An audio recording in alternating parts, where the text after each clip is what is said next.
स्तरावरच्या असलेल्या वाढीपासून ते फ्रंटलच्या प्रत्येक वाढीच्या असलेल्या पदाधिकाऱ्यांनी आता काम केलं पाहिजे. संघटना ही नेत्यांची नसून आता कार्यकर्त्यांची संघटना केली पाहिजे.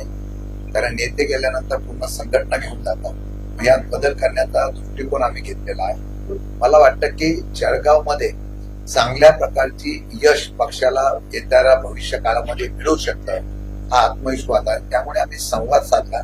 बऱ्याच लोकांनी आपल्या कार्यकर्त्यांनी पदाधिकाऱ्यांनी सूचना पण केलेल्या आहेत.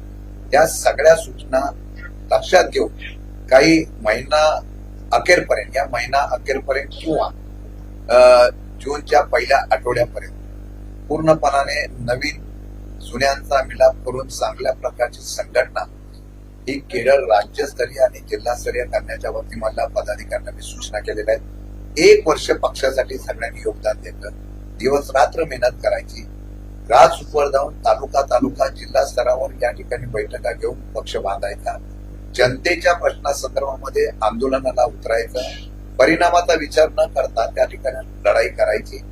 जिथे राज्याच्या नेत्यांची जिल्ह्याच्या नेत्यांची ताकद लागेल तिथे त्यांनी ती ताकद द्यायची असा विश्वास दिलेला आहे.